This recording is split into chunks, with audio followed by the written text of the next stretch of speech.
केशनरी के पूरे यूपी से हमने उठा करके देखा कि अगर फ्री ऑफ कॉस्ट अगर किसी की जमानत हुई है तो वो सिर्फ बुलंदशहर जिले में हुई थी, बाकी सब वकीलों ने पैसा दिया है।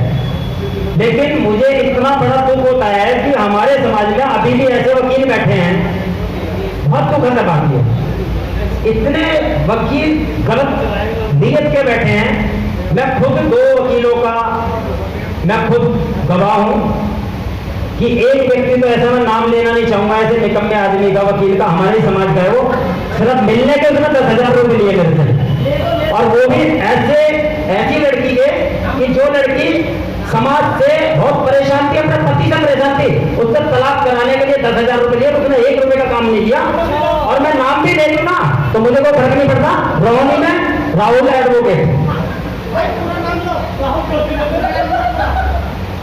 रोहिणी में जो चश्मा लगाता रोहिणी में राहुल एडवोकेट, मैंने खुद 10,000 रुपये दिए सिर्फ मिलने के उससे। और कई वकीलों ने शोषण किया था, तो इन वकीलों को शर्म नहीं आती कि हम अपने समाज का शोषण करते हैं? किसके पास जाए हम? हमारे समाज के खुद ऑफिसों में क्लर्क बैठे हैं जो काम कर सकते हैं, लेकिन नालायक नहीं करते। 6 क्लर्कों ने मना कर दिया, लेकिन एक हमारे समाज के प्रधानाचार्य जो अभी यहाँ बैठे थे, उन्होंने उस काम को अंजाम दिया, ओम प्रकाश जी ने, और करके दिखाया चैलेंज पे। ऐसे भी बैठे हैं जब उन्होंने लोगों के तो उन्होंने काम करके दिखाया, और उन्होंने कहा कि मैं समाज के लिए तैयार हूं। तो मैं अभी महाकारुणिक तथागत गौतम बुद्ध को नमन करते हुए, भारत के संविधान निर्माता बोधिसत्व बाबा साहब भीमराव अम्बेडकर जी को नमन करते हुए, और बहुजन समाज में जन्मे सभी संत महापुरुषों को नमन करते हुए, मैं आज यहाँ पर बैरिस्टर वर्ष जो बाबा साहब अम्बेडकर जी बैरिस्टर हुए, उनका 100 साल उसको पूरे हुए, तो आप मना रहे हैं, ये बहुत हर्षोल्लास का विषय है। मैं यहाँ 3:30 बजे आया और पहले वक्ता रविकरण जी बैठे हैं, वो शुरू यहाँ पर हुए थे। लेकिन हम लोगों को संयम और धैर्य रखना बहुत जरूरी है, क्योंकि यदि हम बुद्ध की बात करते हैं तो बुद्ध की बात करने से पहले हमें संयम धैर्य ये सब हमको सीखना पड़ेगा, हमको मानना पड़ेगा। तो मैं अपनी 2 लाइन कहते हुए अपनी बात शुरू करता हूँ। कर गुजर गए वो भीम थे, दुनिया को जगाने वाले भीम थे। हमने तो सिर्फ इस इतिहास पढ़ाए यारो, इतिहास बनाने वाले मेरे भीम थे, इतिहास बनाने वाले मेरे भीम थे। मैं सिर्फ ज्यादा बात न कहते हुए बाबा साहब का जो आज ये कार्यक्रम मना रहे हैं उसी पे मैं अपनी बात रखूंगा। मैं बताना चाहता हूँ कि बाबा साहब अम्बेडकर जब लंदन पढ़ने के लिए गए थे, तो बाबा साहब उस समय साहू जी गायकवाड़ साहब महाराज जी ने उनको छात्रवृत्ति उनको दिया करते थे, छात्रवृत्ति के माध्यम से पढ़ने गए थे। बाबा साहब जब वहां पढ़ने गए थे, बाबा साहब अपनी पढ़ाई पूरी कर रहे थे, लेकिन बाबा साहब आप जानते हैं कि बाबा साहब को जो छात्रवृत्ति गायकवाड़ जी ने दी, वो 11.5 पाउंड उनको छात्रवृत्ति मिलती थी प्रति माह। अनुबंध जो उनका लिखा गया था, 8 आने का स्टाम्प था, 8 आने के स्टाम्प पर उनका अनुबंध लिखा गया था, एग्रीमेंट लिखा गया था। और बाबा साहब अम्बेडकर जी 3 वर्ष के लिए 15 जून 1913 से लेकर के 14 जून 1916 तक के लिए लंदन में अपनी पढ़ाई करने के लिए गए थे। लेकिन इत्तेफाक ये हुआ कि अनुबंध खत्म हो गया, बाबा साहब को वहां से वापस लौटना पड़ा। और बाबा साहब वहां पर बाबा साहब ने 3 वर्ष में जो डिग्रियां ली, उन्होंने वहां पे MA की, उन्होंने वहां पे PhD की। और ये बड़ा उसका विषय है, संघर्ष करने का विषय है कि बाबा साहब ने जब PhD की थी तो बाबा साहब की उम्र उस समय मात्र 25 साल थी। मात्र 25 साल की उम्र में उन्होंने PhD हासिल की और बाबा साहब वहां पढ़ रहे थे। लेकिन 1916 में 1 वर्ष के लिए जो वहां गए थे, लेकिन उनकी छात्रवृत्ति वहां पर खत्म हो गई। तो मैं आपको बताना चाहता हूं कि बाबा साहब अम्बेडकर वहां से लौट आए और लंदन से उनको पढ़ाई छोड़नी पड़ी। लेकिन बाबा साहब की एक इच्छा थी कि वो बैरिस्टर बने, क्योंकि बाबा साहब जानते थे कि यदि मैं अपने लोगों को न्याय दे सकता हूं तो बैरिस्टर बन के दे सकता हूं। बाबा साहब अम्बेडकर बैरिस्टर बनना चाहते थे। बैरिस्टर बनने के लिए जब वहां लंदन से पढ़ाई छोड़ करके आए थे, तो उन्होंने अपनी एक शर्त रखी, वो दोबारा पढ़ना आना चाहते थे। तो उनको वहां पर 1 वर्ष की छात्रवृत्ति खत्म हो गई और NSc BSc MA बारेट लॉ का अध्ययन पूरा नहीं उनका हो सका, लंदन छोड़ना पड़ा। प्रोफेसर केलन की सिफारिश पर उन्होंने जो उनको एक ये शर्त रखी गई कि यदि 1917 से लेकर के यदि वो 4 वर्ष के भीतर दोबारा आते हैं तो उनको दोबारा से जो उनकी डिग्री रह गई है उसको पूरा करने का समय मिलेगा।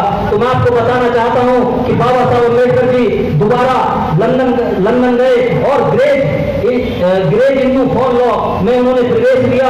लगातार 18 घंटे वो पढ़ते थे क्योंकि वो जानते थे कि मुझे बैरिस्टर बनना है, और 1922 में उन्होंने उन्हें बैरिस्टर की उपाधि मिली।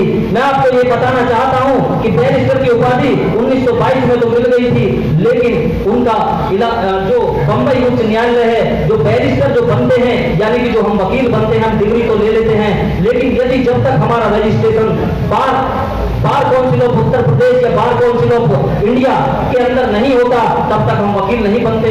पैसे का बाबा साहब के पास अभाव था, बाबा साहब के पास पैसे नहीं थे, तो बाबा साहब जो पूर्ण वकील बने, पूर्ण बैरिस्टर बने, वो 5 जुलाई 1923 को बैरिस्टर के रूप में वो पंजीकृत हुए, यानी उनका रजिस्ट्रेशन हुआ।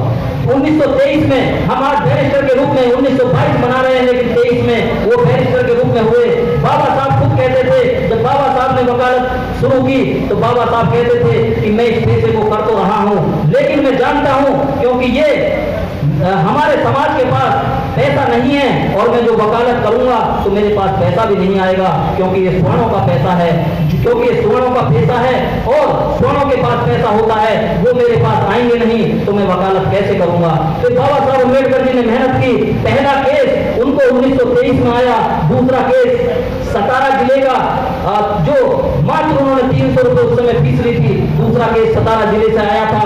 बाबा साहब अक्सर, जब एक बार की बात है कि बाबा साहब का बेटा जो राजरतन, क्योंकि उसको बहुत प्यार करते थे, राजरतन खेल रहा था, तो बाबा साहब ने उससे प्यार में एक बार कहा था कि तुम एक बैरिस्टर हो, तुम एक बैरिस्टर के एक शेर बेटे हो, तुम एक बैरिस्टर के एक शेर बेटे हो। ये राजरतन के लिए बाबा साहब अम्बेडकर जी ने बोला था।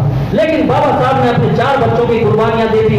बाबा साहब अपने बेटे गंगाधर, क्योंकि जब वो लंदन गए थे तो माता रमाबाई गर्भ से थी, गंगाधर पैदा नहीं हुए थे, उनके जाने के बाद गंगाधर पैदा हुए। तो ये अफसोस की बात आप ये देखिए कि बाबा साहब ने संघर्ष किया और बाबा साहब गंगाधर का तो चेहरा भी नहीं देख पाए थे। उनके 4 बच्चे, बेटी इंदू, बेटा रमेश, गंगाधर और बेटा राजरतन वो जो जिसको बहुत प्यार करते थे। और क्योंकि आज हम बैरिस्टर वर्ष उनका मना रहे हैं तो मैं बताना चाहता हूं कि बाबा साहब उस समय वकालत कर रहे थे। जब वकालत बाबा साहब कर रहे थे तो वहां पर खबर गई कि बाबा साहब आप जल्दी से चलिए, आपका बेटा राजरतन बहुत बीमार है। बाबा साहब दौड़े आए, क्योंकि बाबा साहब को माता रमा दोनों बहुत प्यार करते थे और बाबा साहब उससे कहा करते थे, देख रमा, एक दिन ये राजरतन इस देश पे राज करेगा।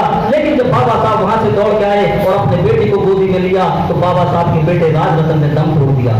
उस समय माता रमाबाई बहुत दुखी हुई थी और माता रमाबाई ने दुखी होकर उस दिन कहा था कि बाबा साहब आप तो कहते थे कि मेरा बेटा, हमारा बेटा इस देश पे राज करेगा, लेकिन आज वो आपकी समाज सेवा ने उसको लील दिया, वो दुनिया से चला गया, आज हमारे बच्चे नहीं हैं। तो बाबा साहब का आप जानते क्या कहना था। बाबा साहब ने कहा कि रमा तू चिंता मत कर, मैं एक ऐसा काम करके जाऊंगा, मैं पूरे देश में ऐसा काम करके जाऊंगा कि जो बेटा हर माँ की कोख से पैदा होगा इस देश पे राज करेगा, वो इस देश पे राज करेगा। तो माताओं बहनों, अब बाबा साहब हमारे लिए ऐसा काम करके गए हैं, ऐसा अधिकार दे करके गए हैं, ऐसा सम्मान देके गए हैं। जैसा वक्ताओं ने बताया कि यदि भारत का संविधान जीवित है, यदि बाबा साहब अम्बेडकर जी की विचारधारा जीवित है, तब तक हम जीवित हैं, और जिस दिन ये विचारधारा खत्म हो जाएगी उस दिन हम इस देश से खत्म हो जाएंगे।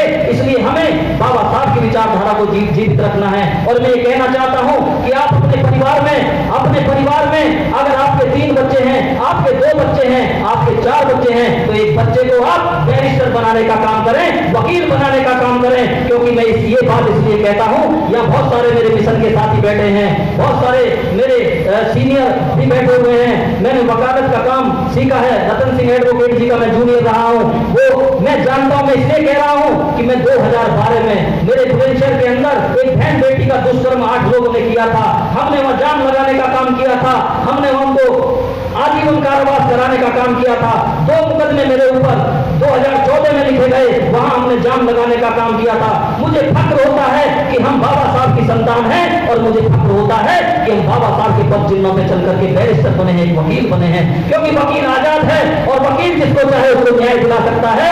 इसलिए जो भी माननीय अय्यर सिंह जी कह के गए थे, रतन सिंह जी कह के गए थे, तो एक बच्चे को आप वकील जरूर बनाएं, क्योंकि न्याय अगर आपको चाहिए, समाज को एक संगठित करना है, तो मैं आपको बताना चाहता हूं और यह भी बताना चाहता हूं कि 2 अप्रैल 2018 का किसी ने जिक्र नहीं किया, अपने वक्तव्य में नहीं कर पाए, लेकिन 2 अप्रैल 2018 में जो आंदोलनकारी जेल गए, हम लोगों ने वहां बुलंदशहर में वकीलों की टीम बना करके फ्री जमानत कराने का काम किया।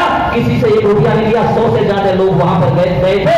2018 से पहले वकीलों की कोई भी टीम फ्री काम नहीं करती थी। अगर ये चलन तो 2018 से चला, और आज के समय में ये अच्छी बात है कि वकील संगठित है। अभी प्रोफेसर रतनलाल जी जेल गए, मनुवादियों ने उनको मारने पीटने की कोशिश की, लेकिन आपके बहुजन समाज के वकीलों में इतनी ताकत थी, उन्होंने उसको घेरा बना दिया और किसी ने हाथ नहीं लगने दिया। इसलिए आप अपने बच्चों को वकील जरूर बनाएं। और मैं अपनी बात ज्यादा न कहते हुए, क्योंकि सभी बातें आ चुकी हैं, 2 बात कहते हुए मैं अपनी बात खत्म करता हूं, क्योंकि समय कम है और समय काफी हो चुका है, और इस समय सभी को भूख भी लगी है। तो 2 लाइन कहते हुए मैं अपनी बात खत्म करता हूं।